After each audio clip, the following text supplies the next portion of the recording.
This is Andi Purewal for Boxing News. I'm joined by Billam-Smith here in Sheffield. Chris, how are you doing? Happy New Year. Happy New Year, mate. Yeah, very good, thank you, mate. I feel fresh in the new year, surprisingly, seeing as how the end of last year was for me after the fight. But yeah, I feel good. Come on to yourself. You're obviously here to support your campmate, Dubois. Most will agree the fight was only going in one direction, but it stopped from a referee at the end of a second technical decision draw. Just your thoughts on the performance and then the ending? Performance was phenomenal. I mean, that's one of the best performances I've seen in a 4-minute fight ever. It was punch perfect. Timing was there. The power was there. Just everything, the variety, and that's what she's capable of, Caroline. She's the best in the world. It's as simple as that, in multiple weights, and it's just a matter of time. And I'm so excited to be a small part of the journey in terms of get to see it in the gym and see the growth. I'm very, very lucky to be and fortunate to be in that position, because when all's said and done and Caroline calls it a day, I can say I was there from the start, watching it and watching the growth, and that's a very, very lucky position to be in. Despite the ending and the technical result, if you're another champion, if you're one of the other names that Caroline wants to face, and they've watched the first two rounds there, do you think it's going to put them off? Do you think it's going to make them more cautious of sharing a ring with her? It depends on their mindset, you know. Some people just think, I want to fight the best, and Caroline is that.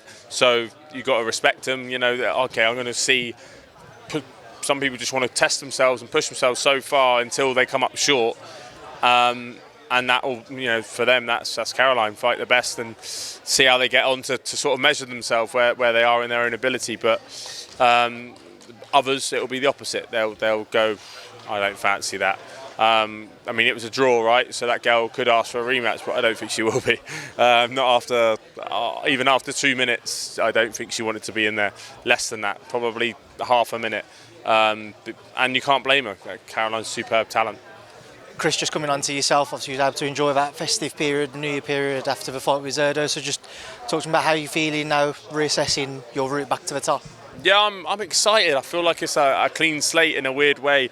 It's got to be. I've got to make adjustments. I've got to just, you know, work on a few things. But I'm enjoying training, and I feel like when I'm back in the gym full time with Shane and we start working on things, I'm really excited for that, and I feel massively motivated.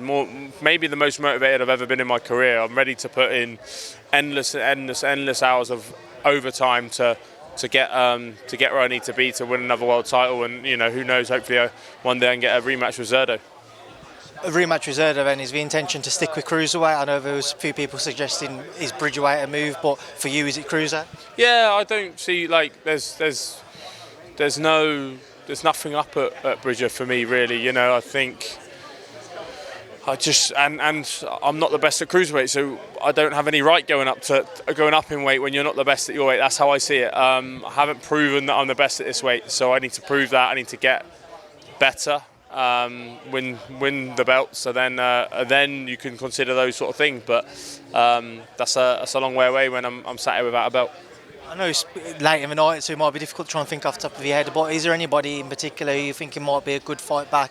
I imagine you want to get back to maybe the BIC at some point this year for your first fight? Yeah. I mean, I'd love to fight Badou Jack. You know, he got reinstated as the WBC champion, and I've always wanted to fight him. And I think that's a great fight for the fans. I think it's two big names. I think it's got all the ingredients it needs for a fight, for a world title fight, and I'd love to fight him.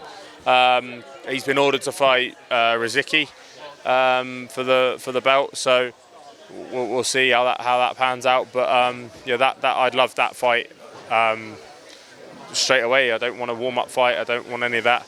But at the same time, I would like to fight in Bournemouth again. I don't think, certainly the BIC's not gonna be a venue for Jack against me. But yeah, hopefully, you know, I get to box there again. Chris, just want to get your thoughts as well on Z Ramirez, Jai Opetaia. A lot of talk about that fight now. As a man who shared a ring with Zerdo, how do you rate his chances in a potential fight with Jai Opetaia? Yeah, massively. Zerdo does a lot of things which, even from a trained eye, you can see that he does really well. But then when you get in the ring with him, there's like another level. And that's kind of what it was for me. And I think stylistically, I think he's a real hard night for anyone, and I think he's proven that throughout his career. 48 fights, 47 wins. He's come up through the weight divisions. He had his pro debut in 2009, so it's huge, hugely experienced. He's people thought, oh, he's getting lazy and doing this, but that was a hard 12 rounds in there. Even for him as well, it was a battle, and he was there throughout. He was boxing really well throughout. So got massive chance in that fight, and more than a chance. I think I think the question, if that fight got made and people go, well, has Zerdo got a chance? It shouldn't be worded in that. It shouldn't be pushed that way. Like, Jai's unbeatable. I know he won the other day, but it was still some things there, some weaknesses that he showed against Onyeka. And Onyeka's a 10-fight novice and boxed nowhere near that level. Very, very good lad. I'm not dissing him. He's a very talented lad. I've sparred him. Superb talent.